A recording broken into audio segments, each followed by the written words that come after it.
शिखरणी छंद में। कौन सा छंद में? शिखरणी। शिखरणी छंद में क्या है, मैं इसकी परिभाषा लिख दिया हूं, अभी बताऊंगा कैसे।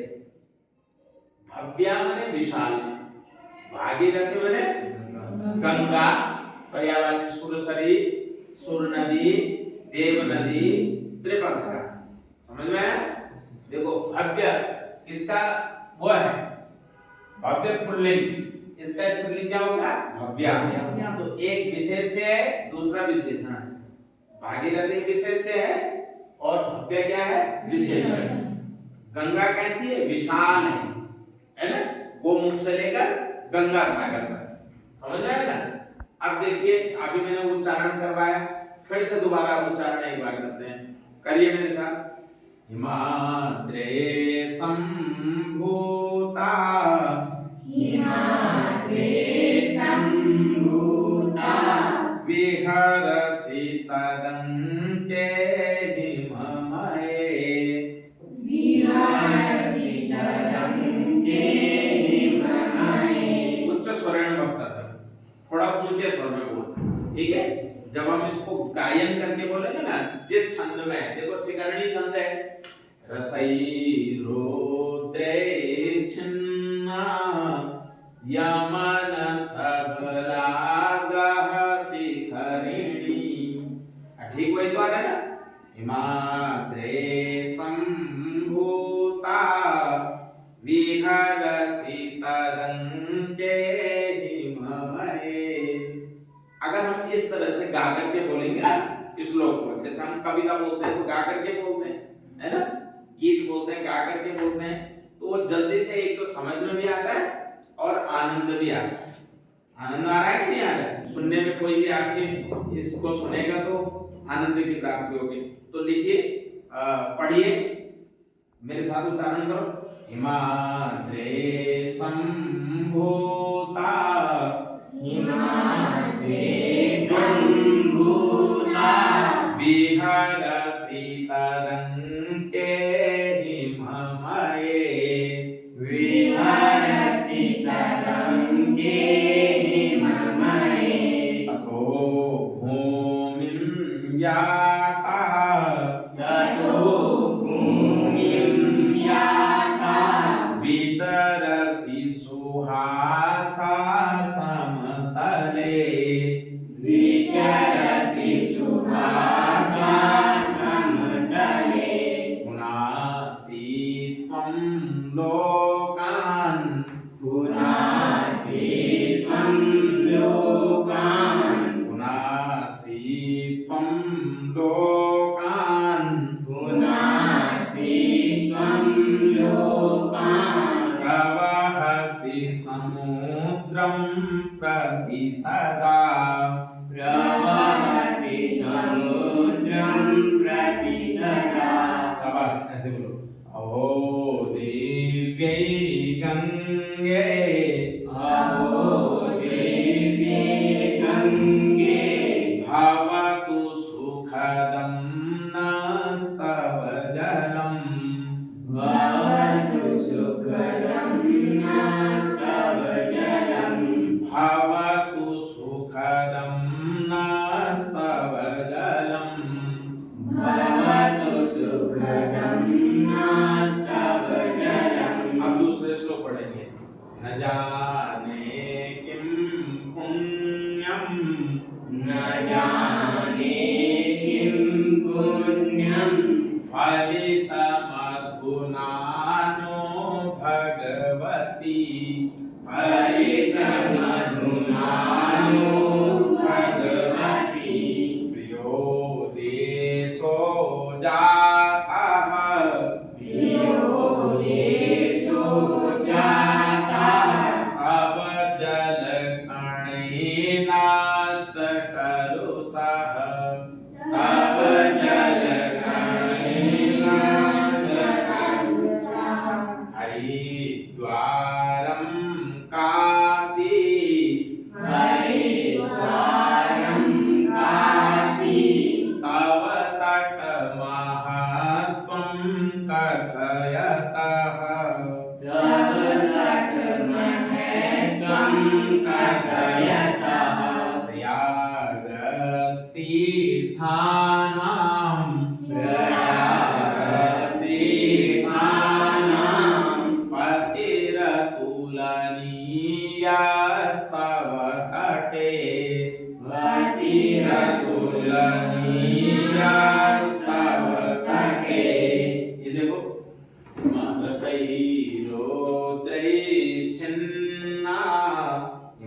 हिमाद्रे संभूता यमन सभलागः शिखरिणी विहरसि तदंके हिममये। अब देखो बच्चों, रसई रस कितने होते हैं? 6 रस होते हैं, है ना? कटु तिक्त कषायाणी, कटु तिक्त इत्यादि 6 रस होते हैं। और रुद्र कितने होते हैं? 11। रुद्र बने भगवान शिव, भगवान शिव के जो अवतार हैं वो कितने हैं? 11 अवतार हैं। तो रस रुद्र माने 6 रस और 11 रुद्र, यानी जब छठे तथा 11वें वर्ण पर यति माने विराम हो, जैसे हमने बोला छठे में हिमाद्रे संभूता, हम रुके ना, तो ये 6 और फिर 11 वर्ण के बाद फिर विराम हो रहा है लास्ट में, हो रहा है ना लास्ट में। तो वहां तब क्या होता है? क्रमशः कौन सा छंद होता है? शिखरणी छंद। और ये मैंने सूत्र बताया आपको यहाँ पे, ये कैसे कैसे कैसे कैसे करके है, ठीक है? अब इसका अर्थ देखें, हिमाद्रे संभू, हिमाद्रे किसे कहते हैं? हिमाद्रे है संभूता, हिमाद्रे माने हिमालय पर्वत से, हिमाद्रे, हिमाद्रे, हिमाद्रे माने हिमालय पर्वत से, ये हिमालय पर्वत से, पर्वत से हिमालयात गंगा प्रवहति, हिमालय से गंगा निकलती है। हिमालय से अलग हो रही ना, तो कौन सा विभक्ति बताई थी? पंचमी विभक्ति, है ना? अपादान कारक हिमाद्रे है पंचमी विभक्ति में, हिमाद्रे है हिमालय पर्वत से क्या? संभूता माने निकली हुई, संभूता माने निकली हुई, संभूता, संभूता माने निकली हुई। कौन निकली हुई? कौन निकली हुई? गंगा, शाबाश। कौन निकल रही है? गंगा निकल रही है। मात्रे है संभूता विहरसि तदंके हिममये, विहरसि विहार करते हुए, अटन करते हुए, उधर से निकलते हुए, विहार करते हुए, कहाँ? हिममये, हिमालय के गोद में। कहाँ पे? हिममये, हिममय, हिमालय, हिम का आलय है ना, किसका घर है? हिम का घर है, वहां से निकलती हुई तब आती है। ततो भूमिम, ततः माने वहां से, ततो का मतलब क्या हुआ बच्चों? ततः माने वहां से, तथा माने वहां से, वहां से कहां से? हिमालय से, हिमालय की गोद से, वहां से कहां को आती है? भूमिम याता, भूमि को जाती हुई, याता गच्छति, जाती है। कौन? गंगा। विचरसी, विचरण करते हुए, सुहासा, सुंदर सुंदर हास करते हुए, कल कल छल छल करते हुए, सुंदर हंसती हुई। सुहासा का मतलब क्या हुआ बच्चों? सुहासा का मतलब क्या हुआ? सुंदर हंसी, सुंदर हंसी, हंसी बिखराती हुई। अब हंसी कैसे? हम तो हंस सकते हैं, नदी कैसे हंसेगी? उसका जो कल कल छल छल है, जो आपको ध्वनि सुनाई देते ना, वो उसका क्या है? नदी का हंसना, खिलखिलाना है, सुंदर हंसते हुए। गंभीर मुद्रा में नहीं, सुहासा, सुंदर हास करती हुई, सु सुंदर हासा हास करते हुई, कल कल निनाद करती हुई, कल कल छल छल करती हुई। क्या करती है? समतले, समतल में आती है। देखो अभी तो पहाड़ों में थे ना, वहां से निकले और कहां को? ऋषिकेश, ऋषिकेश हल्का सा पहाड़ और उसका भावर में तराई क्षेत्र होता है ना, तो वहां ऋषिकेश से प्लेन होते हुए गंगा और हरिद्वार, तो समतल में आती हुई फिर कहां जाती है? गंगा सागर में। कहां जाते हैं बच्चों? गंगा सागर में। बनारस होते हुए और कहां जाती है? गंगा सागर में। गंगा नदी को कहां? बांग्लादेश में इसको पद्मा नाम कहा जाता है। क्या नाम कहा जाता है? पद्मा। यहाँ तो गंगा कहते हैं ना, सुरसरी, गंगा, त्रिपदगा, 3 पथ में गमन करने वाली, यानी 3 पथ कौन है? 3 रास्ते कौन है? कहाँ कहाँ है? स्वर्गलोक, मर्त्यलोक और पाताल लोक। राजा भगीरथ लेके आए थे ना गंगा जी को, तो इसलिए उसको त्रिपदगा भी कहा, देव नदी भी कहा। सुर माने देवता भी होते हैं, सुर माने देवता, सुर नदी देवों की नदी है ना, गंगा भी इसको कहते हैं। इसलिए कहा समतल में पुनासित्वम लोकान, तुम लोगों को पवित्र करती हुई हे गंगा मैया, तुम लोकान मने लोगों को, लोकान मने लोगों को क्या करती हुई, पुनासी पवित्र करती हुई, दोबारा क्या करती हुई, पुनासित्वम लोकान, पुनासी मने पवित्र करती हो, लोकान मने लोगों को, लोकान मने लोगों को, और पुनासी मने पवित्र करती हो, पुनासी मने पवित्र, पवित्र करते हुए, किधर चल रहे हो, पवित्र करती हो। कौन करती है पवित्र बच्चों, कौन पवित्र करती है, गंगा नदी। गंगा हमारी सबसे पवित्र नदियों में से एक है, ठीक है।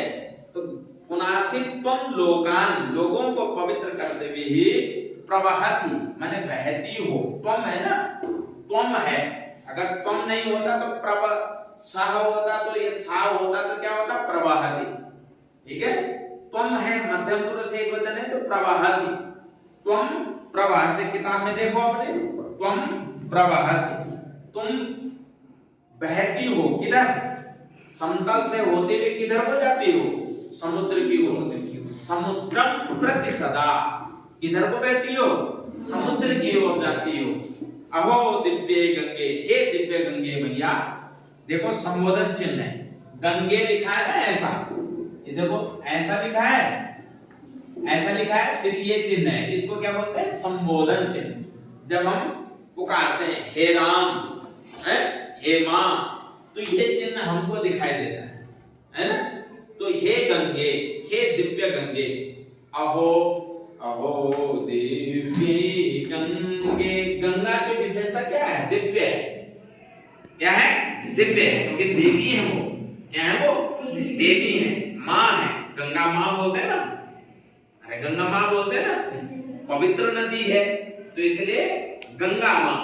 अहो दिव्य गंगे, हे दिव्य गंगे, भवत सुखदम, भवत माने हो, सुखदम माने सुख देने वाला, सुख देने वाली, माँ है, स्त्रीलिंग है ना, गंगा स्त्रीलिंग शब्द है ना, तो भवत सुखदम, सुखदम माने सुख देने वाली, सुखदम, सुखदम द माने ददाते, सुख देती है, क्या, भवत सुखदम नस्तव जलम, तुम्हारा जल, नह माने हमको, अस्माकम, न माने अस्माकम, यहां से लिख देना आप लोग, ठीक है, न माने अस्माकम, हमारे लिए, हमारे लिए क्या हो, तब जलम, तुम्हारा जल क्या हो, कल्याणकारी हो, सुख देने वाला।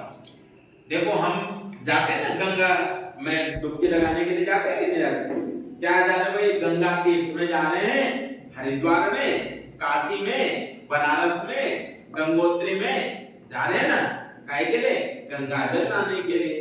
वहां पवित्र जल में डुबकी लगा करके गंगा माँ पवित्र करती है, और गंगा के जल से हम पवित्र होते हैं, अपने घरों में भी लेकर के आते हैं पवित्र जल को। इसलिए हे दिव्य गंगे मैया, भवत सुखदम नस्तव जलम, तव जलम नः माने हमारे लिए क्या हो, कल्याणकारी हो। आया समझ में, अर्थ समझ में आया। आगे 3 श्लोकों को फिर हम कल पढ़ेंगे और फिर उसका अर्थ जानेंगे, ठीक है। तावत शुभम मंगलम।